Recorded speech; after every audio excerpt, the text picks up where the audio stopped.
वक्रतुंड महाकाय सूर्यकोटि समप्रभ निर्विघ्नं कुरु मे देव सर्वकार्येषु सर्वदा। सर्वमंगलमांगल्ये शिवे सर्वार्थसाधिके शरण्ये त्र्यंबके गौरी नारायणी नमस्तुते। गुरुब्रह्मा गुरुविष्णु गुरुदेवो महेश्वरा गुरु साक्षात् परब्रह्म तस्मै श्री गुरुवे नमः। महायोगपीठे तटे भीमरथ्यां वरं पुंडरीकाय दान्तुं मुनीन्द्रे समागत्य तिष्ठतमानन्दकन्दं परब्रह्मलिङ्गं भजे पाण्डुरङ्गं परब्रह्मलिङ्गं भजे पाण्डुरङ्गं परब्रह्मलिङ्गं भजे पाण्डुरङ्गं। रामकृष्ण हरी। श्री शिवदत्त कानिपनाथ मंदिर समिती मोहने यांच्यामार्फत यापूर्वी गीता निरूपणाचा कार्यक्रम झाला आणि आता हरिपाठाच्या अभंगाची सेवा दर सोमवारी करण्याचे समितीने ठरवले आणि त्या अनुषंगाने आजपर्यंत झालेल्या 6 सेवा आणि आजची ही 7वी सेवा।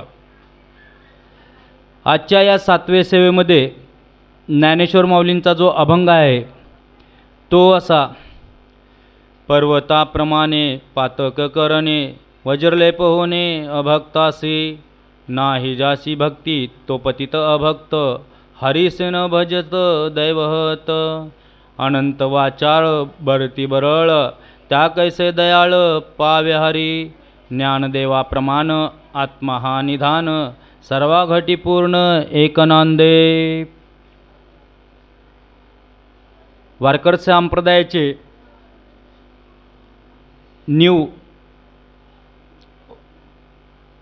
मजबूत करणारे आणि नाथ संप्रदायाला वारकर संप्रदायाच्या माध्यमातून पुढे नेणारे जगतवंदनीय सद्गुरू श्री ज्ञानेश्वर माऊलींनी भावार्थ दीपिका चांगदेव 65 आणि भावार्थ दीपिका म्हणजे नंतर नाव त्याचे ज्ञानेश्वरी पडलं असे असंख्य ग्रंथसंपदा निर्माण केल्यानंतर माऊलींनी सहज संसारी जीवाला प्रपंचातून परमार्थ कसा घडेल ईश्वराची प्राप्ती कशी होईल त्यासाठी 27 अभंगाचा आणि 28वा फलश्रुती असा हा 28 अभंगाचा हरिपाठ हा छोटासा ग्रंथ निर्माण केला।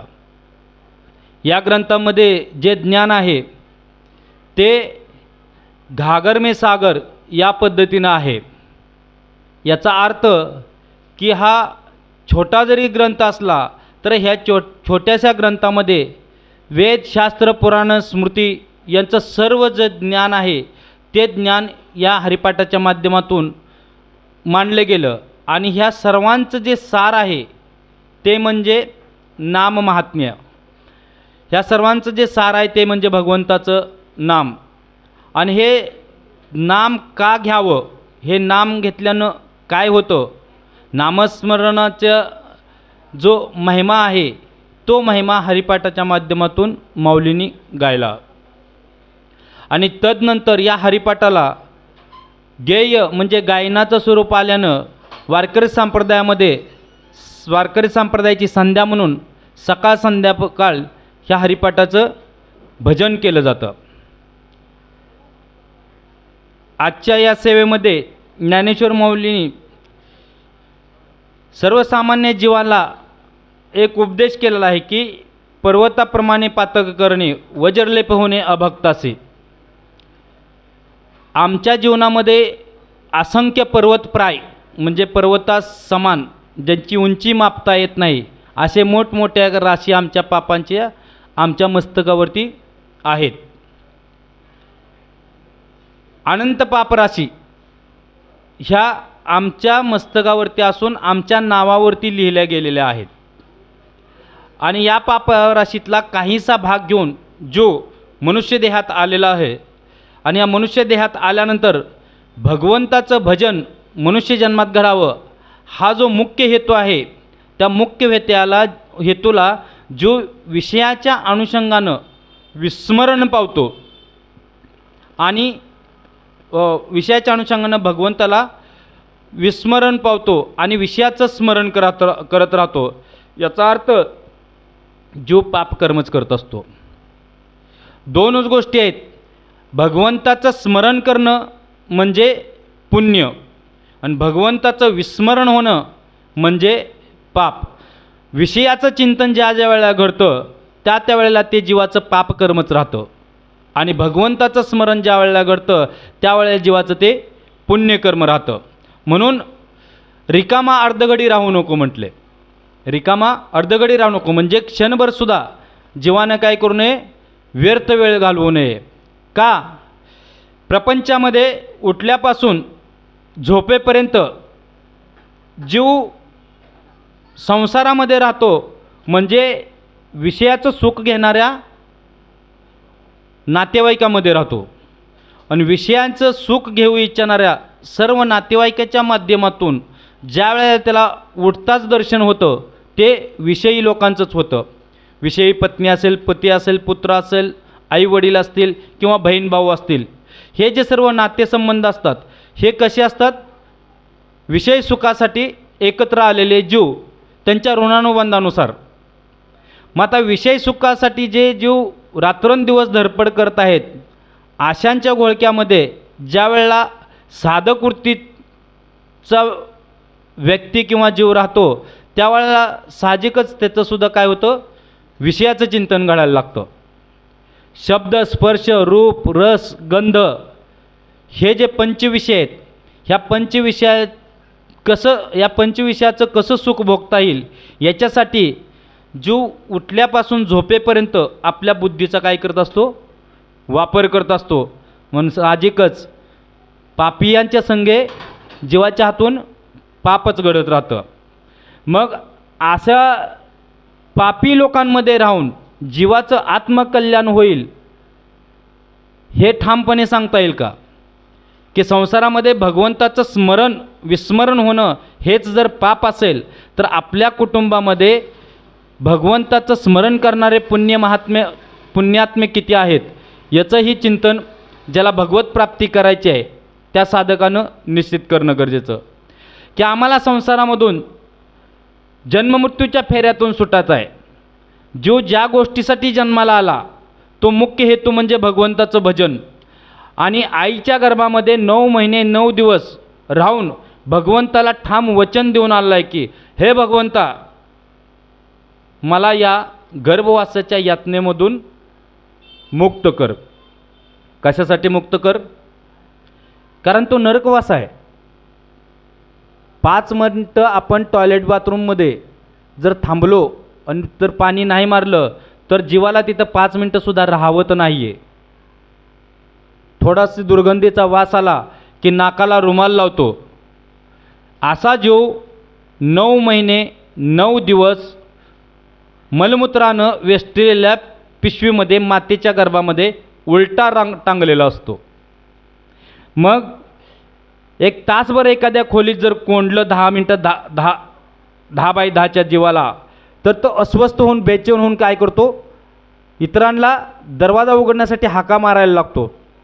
आणि लहान मूल असेल तर त्याला कोंडणे ही कल्पनाच असह्य असते कारण त्यानं ते 9 महिने 9 दिवस काय केलं असतं, मातेच्या गर्भामध्ये अनुभवलेलं असतं. म्हणून लहान बालकाला जेवढं एकांताची किंवा बंद खोलीची भीती वाटते ते मोठ्या माणसांपेक्षा जास्त वाटते कारण त्याची अजून स्मरणशक्ती काय झाली असते, तेवढी चित्तावर ठसे उमटलेले असतात. एकांतामध्ये राहण्याचे, अंधाऱ्या खोटीचा अनुभव घेण्याचे आणि तेच अंधाऱ्या खोटीमध्ये त्या मलमूत्राच्या पिशवीमध्ये ज्या यातना भोगत असतो त्या यातनेतून सोडवण्यासाठी जीव मातेच्या गर्भामध्ये भगवंताची आराधना करतो आणि तो असतानाच असा हात जोडून असतो मातेच्या गर्भामध्ये की हे भगवंता, आता मी गेल्यानंतर निश्चित काय करेन, आपलं भजन करेल, हरिचिंतन करेल.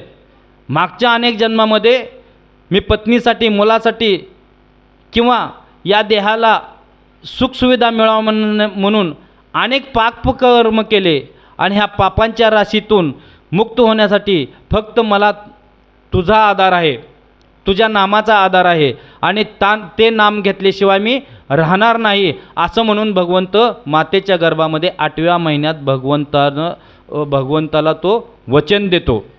आणि हा वचन दिलेला जो काळप्रवाहामध्ये ज्यावेळेला मातेच्या गर्भातून बाहेर पडतो, त्यावेळेला मात्र ज्या मातेच्या गर्भामध्ये शिवहोम शिवहोम जे भजन करत असतो की मी शिव आहे, मी शिवांश आहे, हे जे भजन करत असतो, तो मातेच्या गर्भातून बाहेर आला की कोहम म्हणत असतो की मी कोण आहे आणि मी कोण आहे याच्यासाठीच मनुष्य जन्मामध्ये काय केला पाहिजे, गुरु केला पाहिजे. माता गुरु आहे, पिता गुरु आहे. समाजामध्ये अजून पावलोपावली जे शिकवतात आम्हाला चांगले वाईट, हे सर्व गुरुस्थानी आहेत. परंतु हे जन्ममृत्यूच्या फेऱ्यातून सोडवण्यास काय आहेत, सक्षम नाही आहेत. आपल्याला जन्ममृत्यूच्या फेऱ्यातून आपली आई सोडवेल का, पिता सोडवेल का, कितीही त्यांच्यावरती प्रेम करा, कारण जन्ममृत्यूच्या फेऱ्यातून सोडणं एका भगवंताखेरीज कोणाच्याही हातामध्ये नाही आहे. आणि हे ज्ञान जो देतो त्याला आपण गुरु म्हणतो. आणि हे ज्ञानाचा घेत असताना जो मंत्र दिला जातो त्याला गुरुमंत्र म्हटलं जातं.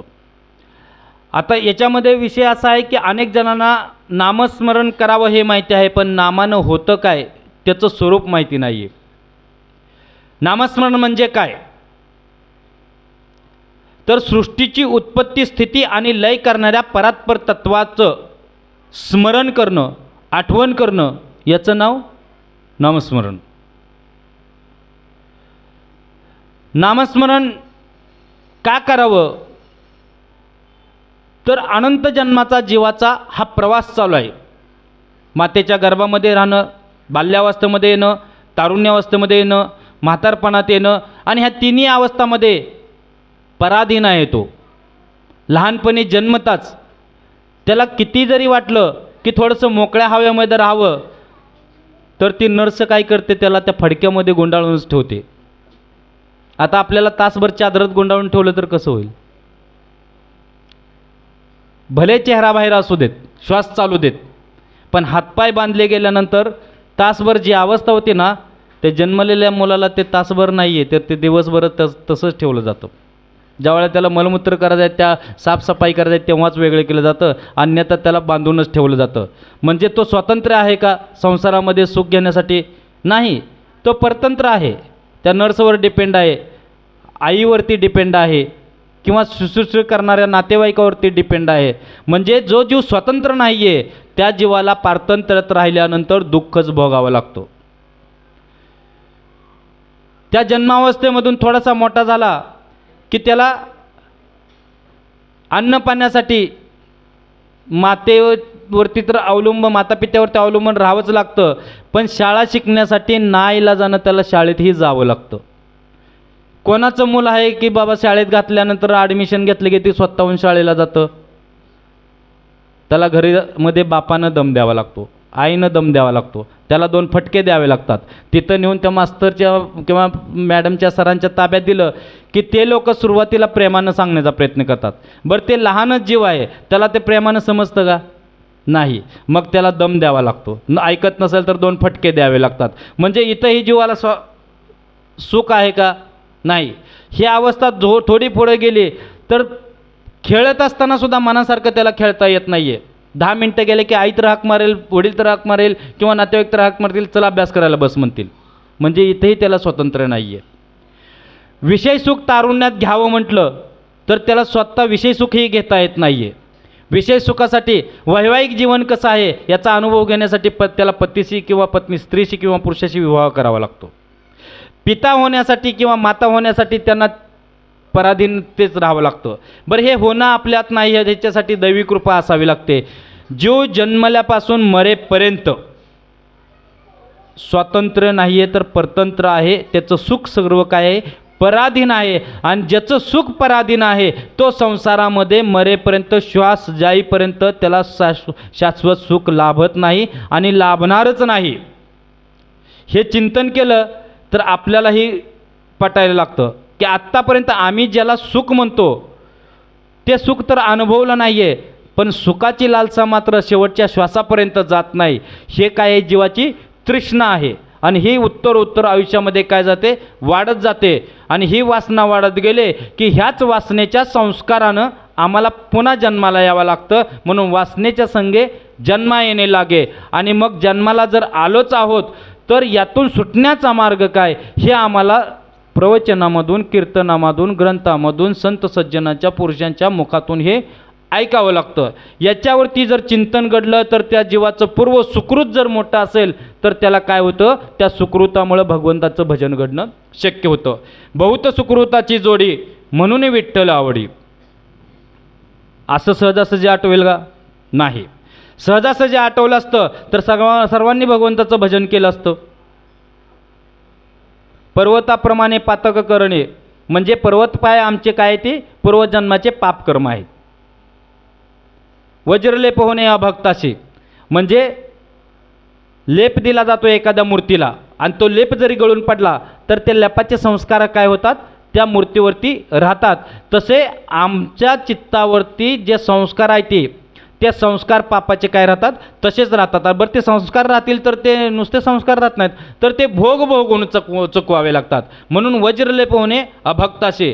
मग असे अभक्त कोण कोण आहेत ते, तर त्याच्यामध्ये दोन प्रकारचे अभक्त आहेत.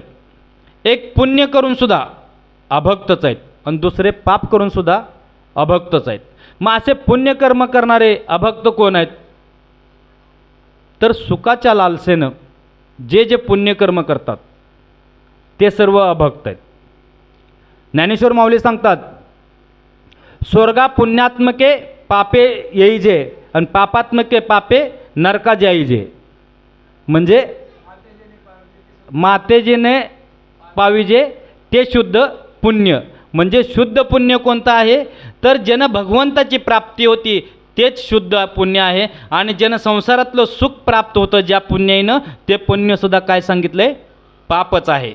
मग पुण्यकर्म करत असताना कसं करावं म्हटलंय, तर निष्काम पुण्य घडलं, भगवंताची जे जे आवडते भगवंताला ते ते कर्म केवळ भगवंताला आवडतंय म्हणून भगवंतासाठी जर केलं, कोणत्याही सुखाची अपेक्षा न करता, तर त्याचं नाव आहे निष्काम सेवा. आणि भगवंताप्रती केल्यानं त्याच कर्माने काय होते, भगवंताची प्राप्ती होते. याचं नाव कर्मयोग. संसारामध्ये जे जे कर्तव्य करतो ते केवळ एका भगवंताच्या आज्ञेनं भगवंतासाठीच करणं, याचं नाव आहे निष्काम भक्ती. मग आता नामस्मरण करत असताना आम्हाला एखाद्याने सांगितलं की जन्मकुंडलीमध्ये आम्ही ज्यावेळेला ग्रहाच्या बाबतीत दाखवायला जातो की माझी जी पीडा आहे ती पीडा कशी हटेल, तर त्याच्यासाठी जो मंत्र दिला जातो तो एक नामाचाच प्रकार आहे. कोणी सांगतं की बाबा विष्णू सहस्त्रनाम वाचावे, शिवशस्त्रनामावली वाचावी, किंवा आम्ही का एखादा मंत्र दिला जातो, तो मंत्र 11 दिवस जपा, 108 माळा जपा, असं सांगितलं जातं. याचा अर्थ काय की मंत्र हे सुद्धा नामच आहे. नामानं जितक्या आमच्या पापाच्या राशी जळतील तितक्या संसारातल्या दुसऱ्या कोणत्याही कर्मानं जळत नाही आहेत. म्हणून अनंत पापराशी ह्या नामानं जळतात. हरि उच्चारणे अनंत पापराशी जातील लयाशी क्षण मात्रे.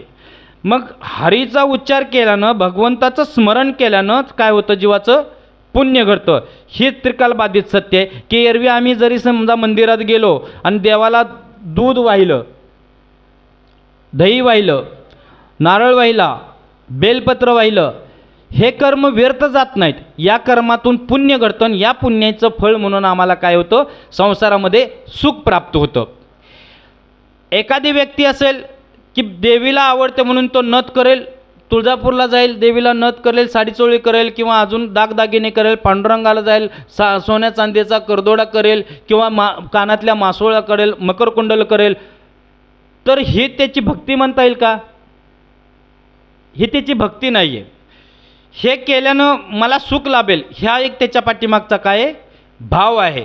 म्हणजे ह्या व्यक्ती काय करत असतात, तसं पाहायला गेलं तर मन जर निष्काम नसेल आणि भगवत प्राप्तीसाठी जर मनामध्ये त्याच्या प्रेम नसेल, तर याचा अर्थ हे सुद्धा काय करतात, नाटक करतात. कारण रावणानं 10 शिरं भगवंताला अर्पण केली. मग जो प्राण आपले मुंडकी कापून जो भगवंताला आहुत्या देतो तो जर अभक्त असेल तर दागदागिने सोनं चांदी अन्न वस्त्र भगवंताला अर्पण करणारे कशावरून भक्त असतील? याचा अर्थ जे प्राण अर्पण करतात ते सुद्धा स्वार्थ साधून आहेत की मला काय होईल, एक दैवी शक्ती प्राप्त होईल आणि त्या शक्तीच्या बळावरती मी त्रिभुवनावरती जगतावरती राज्य करेन. हे जसं रावणाला वाटत होतं तसं संसारामध्ये जो भगवत प्राप्तीसाठी किंवा भगवंताला आवडते म्हणून जे पुण्यकर्मशास्त्रामध्ये सत्कर्म सांगितलेले आहेत त्यानं काय होतं, पुण्यच बनतं. आणि या पुण्याच्या बळावरती ज्या वेळेला 100 अश्वमेध यज्ञाचं पुण्य घडतं त्यावेळेला जीव एकदा इंद्रपदावरती स्वर्गात जाऊन बसतो. 100 अश्वमेध यज्ञ घडले की जीव एकदा इंद्र होतो. मग असा पुण्याचा संचय करण्याच्या नादात अगणित लोक लागलेले आहेत. कशामुळं? सद्गुरूंची प्राप्ती नाही आहे. जोपर्यंत सद्गुरूंची प्राप्ती होत नाही म्हणजे भगवंताचं जे रूप आहे, भगवंताचे स्वरूपाच आहे, जो भगवंताशी तादात्म्य पावलेला आहे, असा जोपर्यंत सद्गुरूंची प्राप्ती होत नाही, एका हरिभजनाशिवाय जो बोलत नाही आहे आणि जो जीव जवळ येईल त्याच्या कल्याण करण्याशिवाय त्याच्या मनामध्ये दुसरा भाव नाही आहे, असा सद्गुरू ज्यावेळेला भेटेल त्यावेळेला खऱ्या अर्थाने त्याला सत्य ज्ञान होणार. सत्याचं ज्ञान जो देतो तो सद्गुरू त्यांच्या कृपा आशीर्वादाने त्या जीवाचा परमार्थ काय होतो, सुकर होतो.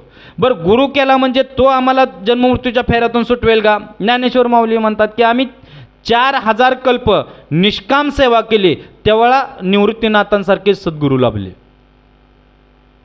मग आम्हाला सर्वच गोष्टीचं विस्मरण आहे की आम्ही कोणत्या जन्मामध्ये कोणती निष्काम सेवा केली हे माहिती नाही आहे, आम्ही किती दानधर्म केला हे माहिती नाही. बरं, आमचं पुण्य आज आहे उद्या आहे का नाही ते बी माहिती नाही आहे. बँक बॅलन्स किती आहे हे तर इथं कळू शकतं, पण भगवंताकडं आमचा पुण्याचा ठेवा किती आहे हे मात्र कळत नाही. कारण कर्मनो गहन गती, कर्मगती गहन आहे की आमच्या मस्तकावरती जे लिहिलं गेलेलं आहे की आमचा पापाचा संचय किती आहे आणि पुण्याचा संचय किती आहे हे माहिती नाही आहे. पापाचा परिणाम आम्हाला दुःखच भोगावं लागेल आणि जे पुण्य आहे ते पुण्याअंती म्हणजे स्वर्गांती जसं नरक आहे, स्वर्गप्राप्तीतलं पुण्य संपल्यानंतर जसं त्या जीवाला नरक यातना आहेत तसं पुण्याचं फळ संपलं की पुन्हा आमच्या वाट्याला नरक यातना आहेत. आणि हा नरक यातना भोगणारा जीव म्हणजे काय? अभक्त. जो पापकर्म करतो, ज्याला भगवंताचं भजन आवडत नाही. काय म्हटलंय की योग याग विद्ये येणे शुद्धी वायाची उपाधी दंभधर्म, म्हणजे वायाची उपाधी योगानं भगवंताची प्राप्ती होत नाही.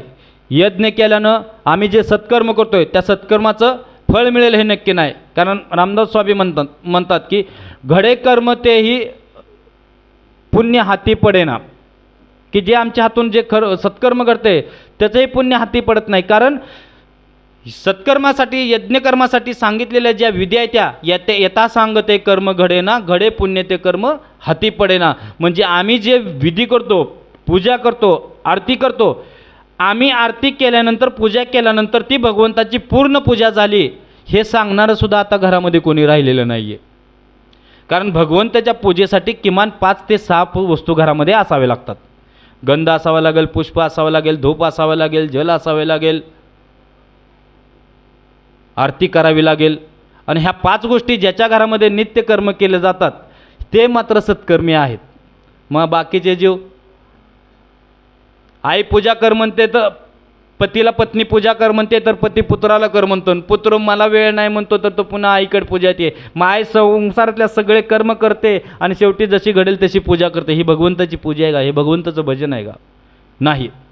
या कर्मामध्ये दोष राहून गेले आणि अशा दोषातून निवृत्ती व्हावी म्हणून आरती झाल्यानंतर काय नेवाचा मन संद्र्यावा बुद्ध्यात्मी नावा प्रकृती स्वभावा करोमी यज्ञम सकल स्परस्मय नारायण यती समर्पयामी.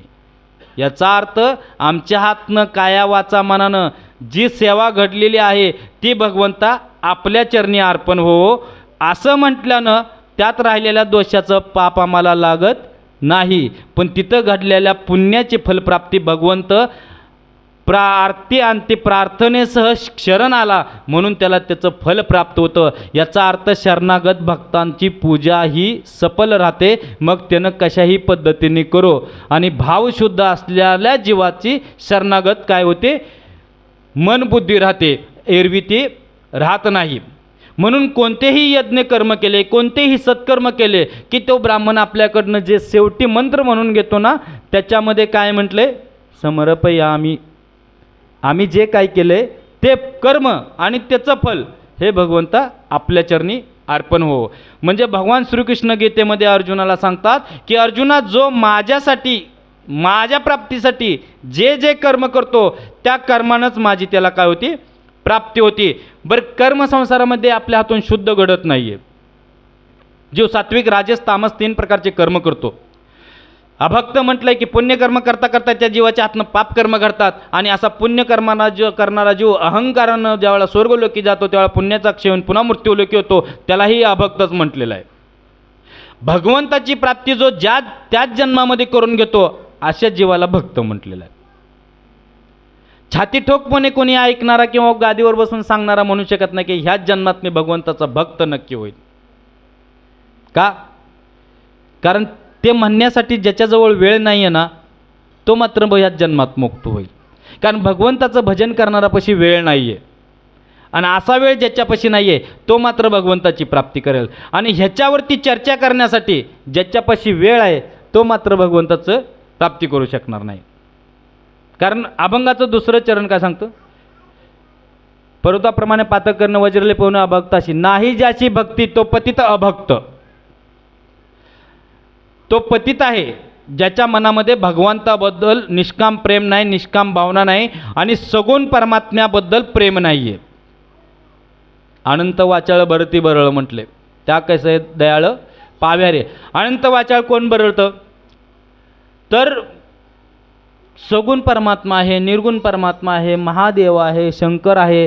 मी म्हणतो शंकराची भक्ती करावी, वारे महाराज म्हणतात पांडुरंगाची भक्ती करावी, अजून डोम महाराज म्हणतील गणपतीची भक्ती करावी. गणपतीची भक्ती केल्यानं काय काय प्राप्त होतं ते सांगतात वारे महाराज. पांडुरंगाची भक्ती केल्यानं काय होतं ते सांगतात. शंकराची भक्ती केल्यानं मी काय होतं मी सांगतो. याच्यामध्ये सगुण कोण आहे ते सगुणाचा महिमा गातात, मी निर्गुणाचा महिमा गातो. कोण म्हणतो हरिपाठ सर्वश्रेष्ठ आहे, तर कोण म्हणतं काकडा हा भगवंताला जास्त प्रिय आहे. एखादा म्हणतो ज्ञानेश्वरी इतकं भगवंताला काहीच प्रिय नाही, तर एखादा म्हणतो की निरंकार आहे परब्रह्म, सगुण परमात्मे सेवा करण्याची गरज नाही आहे. म्हणजे ज्ञानी लोक, वेदांताची चर्चा करणारे तत्वज्ञानी लोक जे आहेत ते तत्वज्ञानाची तर चर्चा करतील, पण भगवंताचं भजन करणार नाहीत, भगवंताचं स्मरण करणार नाहीत. अशा जीवाला काय म्हटलेलं आहे, अनंत वाचाळ बरती बरळ. म्हणजे ज्ञानावरती चर्चा करणारे आणि समोरच्याचं ज्ञान खोडून मी किती ज्ञानी आहे हे दाखवणारे जे वेद पंडित लोक आहेत ना, ह्यांना काय म्हणले अनंत वाचाळ. हे फक्त बडबड करत राहतील, तत्वज्ञानावर मोठमोठ्या गप्पा मारतील, व्यर्थच एखाद्या गोष्टीवरती चर्चा करत राहतील, पण भगवंताचं स्मरण नामस्मरण मात्र ह्यांच्यातून घडणार नाही. मग असं नामस्मरण न घडणाऱ्या जीवाला सुद्धा काय होईल, त्याच्या पापाचं कर्मच फळ भोगावं लागेल. सगुण निर्गुण गुणाचे अवगुण हरविन मन व्यर्थ जाये. म्हणजे सगुण निर्गुण ह्याच्यावरती चर्चा करणारे, भगवंताचे गुण अवगुणावरती चर्चा करणारे, ह्यांनी कितीही चर्चा केली तर ह्यांचं ज्ञान जे असेल ते कसं असेल, बरळती बरळ. स्मरण नाही भगवंताचं, भगवंताचं प्रेम नाही आहे. दिवसाकाठी एकदा तरी अष्टांग भाव जागृत ज्याचे होतात ना, त्याला एक वेळ आपण चला भगवत भक्तीच्या मार्गावरती आहे म्हणून. आम्हाला वर्षानुवर्ष डोळ्यामध्ये भगवंताचं रूप लीला गुण आठवून डोळ्यामध्ये पाणी येत नाही आहे. ज्ञान तर भगवंताबद्दल पुष्कळ आहे, गीता गाता भागवत उत्तम प्रकारे जाणतो आम्ही, पण त्या भगवंताबद्दल कधी भाव हृदयामध्ये दाटून येत नाही. आणि जर कधी दाटून आला तर त्या भगवंताला क्षमा मागण्या इतकी सुद्धा आमची भावना होत नाही आहे. हे आमचं कशाचं लक्षण आहे, पापकर्माचं लक्षण आहे. मग हे पापकर्माचं जे लक्षण आहे, ह्या पापकर्माच्या लक्षणाचा अभ्यास जीवाच्या हातून घडावा म्हणून ज्ञानेश्वर माऊलीने काय केले की काही अभंग अभक्तावरतीच वर्णन केलेत. हरवीन मन व्यर्थ जाये, वाया तू दुर्गामा न घाली मन. व्यर्थ नको तिथं संसारामध्ये जीव मनानं काय करत राहतो, फिरत राहतो. मनोमार्गे गेला तो ते मुकला. हे अभक्ताचं लक्षण आहे की इथं बसून तर हरिपाठाचं चिंतन ऐकत असेल, पण घरी सांगून आलेला असतो की करेक्ट 10 वाजता मी जेवायला घरी येईन, 1 तासभर दम काढ. आणि जसं 10च्या पुढं काटा, 10च्या आसपास काटा जायला लागतो तसं त्याला घरचं जेवण आठवायला लागतं, घरच्याने दिलेला दम आठवायला लागतो. तुमची वाट बघत बसणार नाही. तर हे काय मनोमार्गे गेला म्हणजे तो शरीराने येत आहे पण मनाने येत नाही. Body is present, mind is absent, म्हणजे भक्ती नाही. भक्तीचं लक्षण काय आहे? मन भगवंताच्या चरणापाशी असणं, चित्त भगवंताच्या चरणी असणं, हे भक्तीचे लक्षण आहे. शरीर प्रपंचामध्ये किती फिरू देत, प्रपंच हा शरीरानंच केला जातो, मनानं नाही. मनानं नोकरी होणार नाही, मनानं दळण आणलं जाणार नाही, मनानं स्वयंपाक होणार नाही, मनानं धोंडी मांडी होणार नाहीत, मनानं पैसा कमवला जाणार नाही, मनानं मुलावरती प्रेमही करता येणार नाही. केलं तर ते मुलांना कळणार नाही. कारण जोपर्यंत आईवडील मुलांना हातात पैसा देत नाही आहेत, त्यांना पाहिजे त्या वस्तू आणायला सुखसुविधा देत नाहीत, तोपर्यंत मुलांना वाटत नाही की आमच्या बाबाचं आणि आमच्या आईचं आमच्यावरती प्रेम आहे. म्हणजे प्रपंचामध्ये मनाचं काही काम आहे का? नाही. मग आम्ही प्रार्थना देवाला कसं करतो? तेरा तुझको अर्पण क्या लागे मेरा, तन मन धन, तन मन धन. वास्तविक ह्याचा क्रम वेगळा आहे. भगवंताला पहिल्यांदा तुमच्या शरीराची गरज नाही आहे, तुम्ही मंदिरात यावं गरज नाही आहे, तुम्ही हार तोर घालावं गरज नाही आहे, तुम्ही हरिपाठामध्ये नाचावं शरीरानं हे गरज नाही. तुमचं मन आपलं मन हरिपाठामध्ये नाचलं पाहिजे, वैकुंठातच नाचलं पाहिजे. हरिपाठ गाते तिथं नाही तर भगवंताच्या दारात वैकुंठात पांडुरंगाच्या विठ्ठल मंदिरात ते नाचत असलं पाहिजे. म्हणजे त्या मनाला त्याची अनुभूती आली पाहिजे. भगवंताने सांगितलं की तुमचं मला काही नको, तुमचं धन नको, तुमचं तन शरीरही नको, फक्त तुमचं मन अर्पण करा. कारण ज्याचं मन भगवंताला अर्पण झालंय त्याचं शरीर ही भगवंताला अर्पण होतं. मनानं भगवंताचं चिंतन केलं की न कळत शरीर त्याचं हरिपाठामध्ये जाऊन बसायला लागतं, कीर्तनामध्ये जाऊन बसायला लागतं, भगवंताच्या मंदिरामध्ये जायला लागतं. कारण मनाचा निधिध्यास आहे. आणि मनाचा निधिध्यास जो आहे तेच कृती काय होतात, जे गोष्टी मनानं घडतील तेच इंद्रियानं घडायला लागतील. कारण विषयाचं चिंतन करता करता मन विषयाच्या मागे जातं. आज पदार्थ काय खायचा ह्याचं जर सकाळी ठरवलं तर दिवसभर त्या पदार्थाचं अनुषंगानं मन विचार करायला लागतं.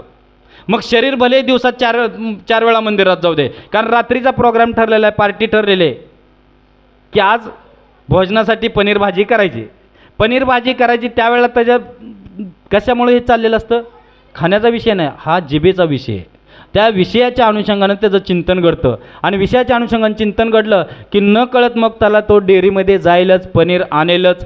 हे त्याचे मनानं काय झालं ते लक्षात ठेवा. म्हणून जर घरी एकदा पत्नीने सांगितलं तर लक्षात ठेवायची गोष्ट कुठली आहे सांगितल्या ह्याच्यावरती सुद्धा तो विचार करेल. म्हणजे त्याचं मन काय होईल, निश्चित त्या स्वयंपाकाभोवती, त्या विषयाभोवती फिरत राहील. आणि मग त्याचं शरीर किती वेळ मंदिरात जर म्हटलं, समजा मी येता पनीर भाजी आणेन आणि जाऊन मंदिरात 10 मिनटं बसेल तर 10 मिनटातले त्याचं 1 मिनटं जरी परमेश्वरासाठी चिंतन घडलं ना तरी खूप काही घडलं. कारण नामस्मरणांचा महिमा असा आहे की नाम घेणारी व्यक्ती सकाम आणि निष्काम जप करते. प्रापंचिक जीव जेव्हा नामस्मरण करेल तर तो छातीटोकपणे सांगू शकत नाही की मी आज तासभर जे नामस्मरण केलं ते निष्काम केलं. सांगेल काय? संसारामध्ये अख्खं एवढं भविष्य पडलेलं आहे, आयुष्य आहे, आणि एवढ्या आयुष्यामध्ये जेवढ्या गोष्टी मला भविष्यात करायच्या आहेत ते कर्तृत्वाची जबाबदारी जर माझ्यावरती असेल तर तासभर मंदिरात तो जीव जप कसा करत बसेल आणि घडलेला जप निष्काम कशावरून असेल? याचा अर्थ आम्ही सकाम जरी जप केला तरी तो श्रेष्ठ आहे. कारण त्या सकाम जपामधूनच आमचं काहीतरी क्षण, काहीतरी वेळ त्या तासामधले भगवंताचे निष्काम सेवा नक्कीच घडेल. हे सांगितलेलं आठवायला लागेल कीर्तनामध्ये, प्रवचनामध्ये, की नामस्मरण कराय तर लागलोय पण आमचं मन मात्र भगवंतामध्ये असलं पाहिजे. महाराजांनी काय सांगितलंय? निष्काम नाम घडलं पाहिजे. नाम घेताना भगवंता तुझ्या प्रेमासाठीच, तुझ्या प्राप्तीसाठीच मी नाम घेत आहे आणि ते करून घ्यावं, हे प्रार्थना जरी जीवाच्या हातून घडली तर भगवंताचं खऱ्या अर्थानं काही क्षण का होईना निष्काम घडेल. हा निष्काम जप जीवाची चित्तशुद्धी करेल.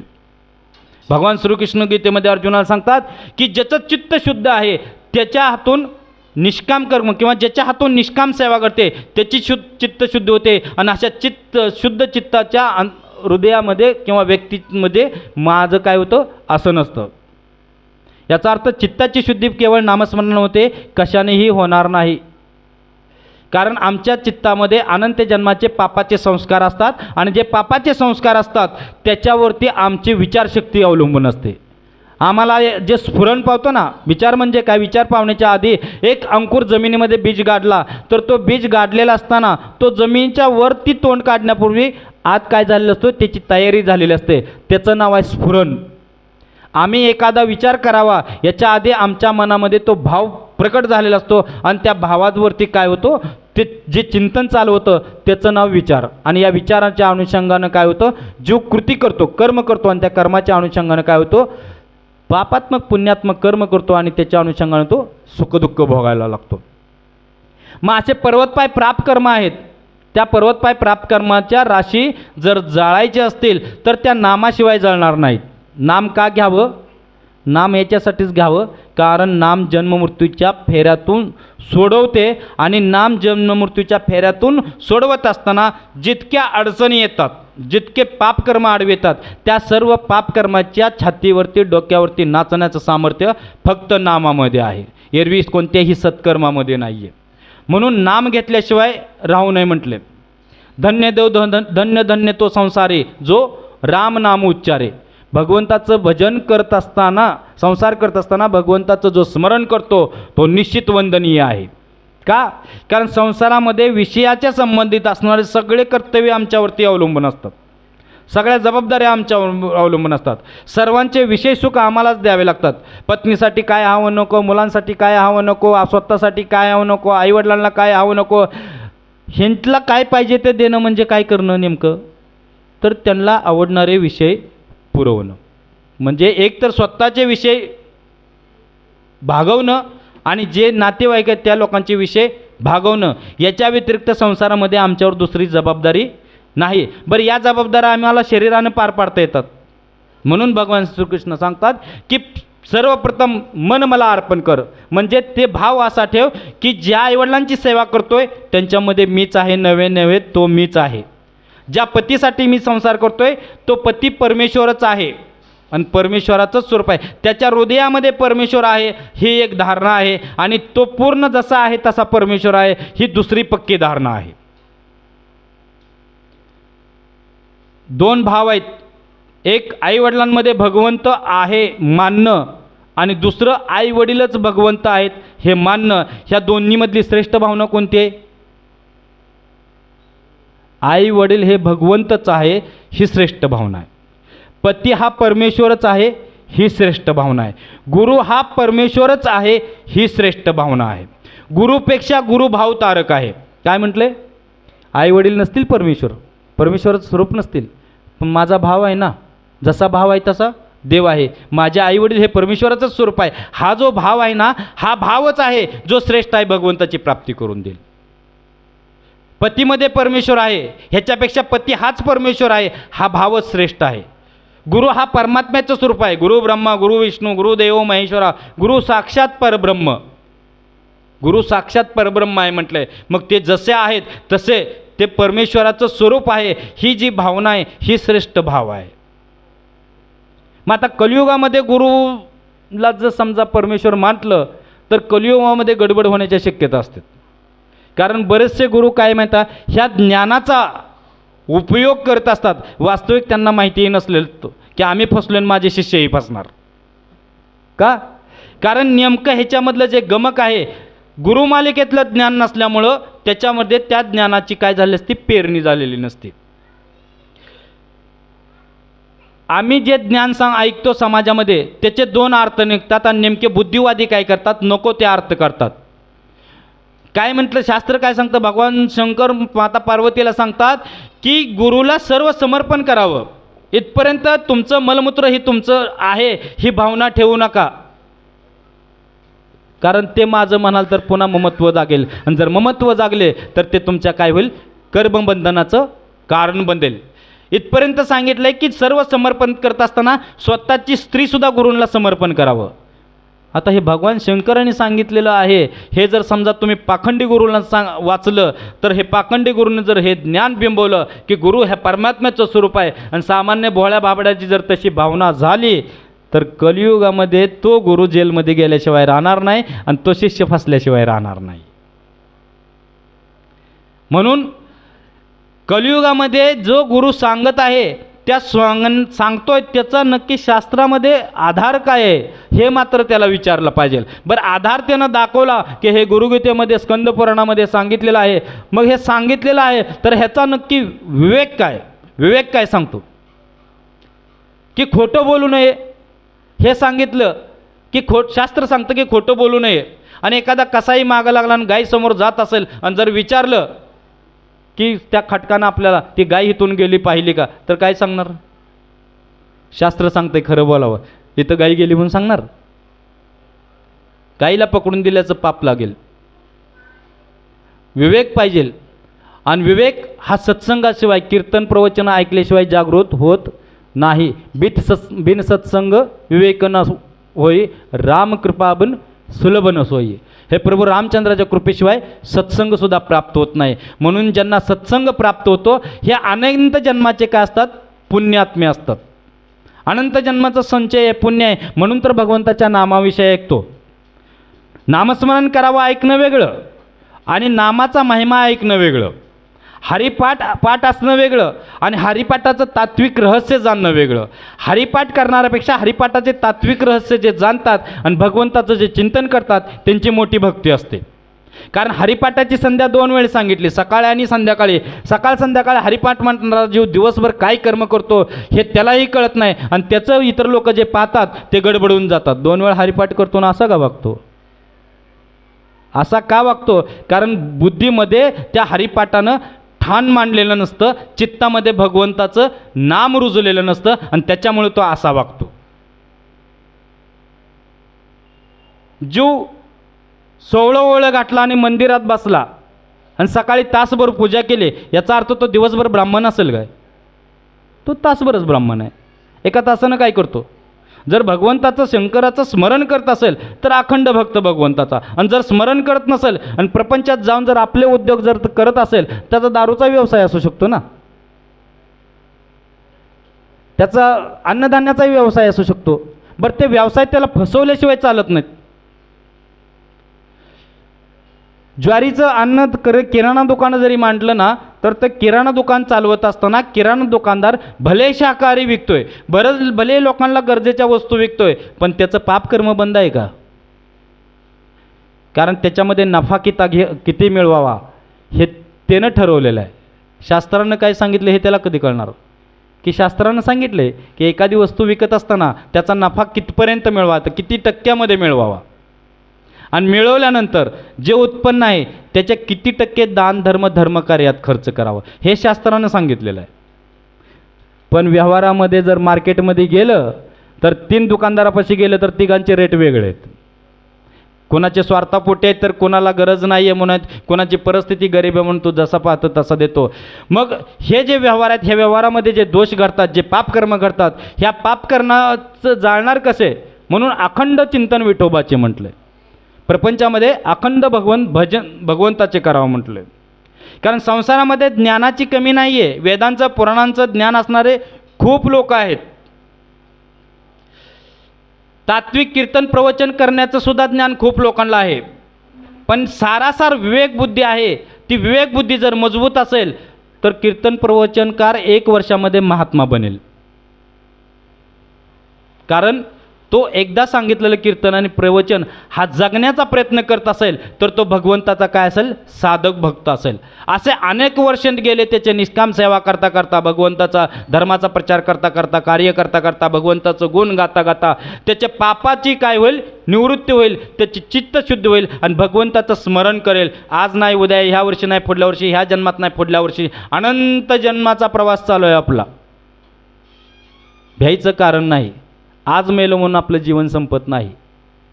फक्त आज मरतोय, उद्या मरेन, मग उद्या मरेन म्हणून ह्या भीतीनं आज जर जीव पाप कर्म करेल तर त्या पापाचं कर्म आम्हाला आज ना उद्या, ह्या वर्षी ना पुढल्या वर्षी, ह्या जन्मात नाही तर पुढल्या वर्षी भोगावं लागेल म्हणजे लागेल. जीव 84 लक्ष योनी फिरून आलेला असतो. 84 लक्ष योनीमध्ये मनुष्य जन्मात कोटी कोटी पापकर्म केलेले असतात आणि त्या कोटी कोटी पापकर्माचे अनंत जन्मामध्ये एक एक योनी कोटी कोटी फेरा म्हणून तो आपल्या पापकर्माचं फळ भोगत असतो. आणि हे कर्माचं फळ भोगत असताना नव्याने क्रियामान कर्म करत असतो. पूर्वजन्मानुसार आम्हाला अनुकूल परिस्थिती आहे. पती चांगला पगारदार आहे, पतीचा उद्योग चांगला चालतोय, घरामध्ये सुखसुविधा चांगल्या आहेत आणि पत्नी ही सात्विक आहे, मुलगाही चांगला उद्योग करतोय, चांगले शिक्षण घेतलेलं आहे, डॉक्टर असेल, इंजिनियर असेल, वकील असेल. हे कशामुळे आहेत? आईवडिलांनी शिक्षण दिल्यामुळं, समाजातल्या एखाद्या चांगल्या ट्युशनमध्ये लावल्यामुळं. जगातले सगळे आईवडील आपल्या मुलांना शिक्षण चांगलंच देतात. समाजातले सगळे शिक्षकांचा हेतू असतो की मी ज्या मुलांना शिकवतो ते फर्स्ट क्लासमध्ये मेरिटमध्ये यावेत. मग हे सगळे चांगला हेतू असताना सुद्धा का साध्य होत नाही? कारण पूर्वजन्म, पहिले रचा प्रारब्ध. संत तुलसीदास म्हणतात, पहिले रचा प्रारब्ध फिर रचा शरीर, तुलसी चिंता क्यों करे भजले श्री रघुवीर. आम्ही जन्माला यायच्या आधी ठरलं आमचे आईवडील कोण असावेत. आम्ही जन्माला यायच्या आधी ठरतं की आमचे आईवडील कोण असावेत. कशानं? आमच्या कर्मानुसार. आम्ही जन्माला आल्यानंतर ठरतं की आमचे मित्रमैत्रिणी कोण असावेत. त्याच्यानंतर ठरतं की याचा पती आणि पत्नी कोण असावेत. आपण ठरवतो का? आईवडिलांनी किती मुलगा जावाय म्हणून निवड द्या, किती मुलासाठी सून निवडू द्या, त्या आईवडिलांच्या हातात असतं का मुलाला सुख देणं, मुलीला सुख देणं? किमान जे एकमेकाला पाहून, गुण पाहून जे लग्न करतात ना, ते सुद्धा संसारात फसलेलं दिसतात. कारण संसार ही माया आहे. या मायेचं एक वैशिष्ट्य आहे की जीव जिथं जाईल तिथं फसेल, पण त्याला फसलेलं कळणार नाही. इतकी ही विचित्र आहे. कुठंही जाऊ देत, जो भजनाला कीर्तनाला जरी जाईल ना, तर तिथं जाऊन सुद्धा तो कसा फसेल, तर त्याचा जो भाव असेल त्या कीर्तनकाराकडं, प्रवचनकाराकडं बघण्याचा, त्या भावामुळं फसेल. असं वाटलं की हा कीर्तनकार सांगतोय सुंदर, खरं आहे, पण याचं पाकिट किती मोठं आहे. म्हणजे त्याच्या पाकिटावरती चिंतन करेल तर तो फसेल. कारण संसारामध्ये काय म्हटलंय, हरिपाठामध्ये काय मनोमार्गे गेला तो तेच फसला.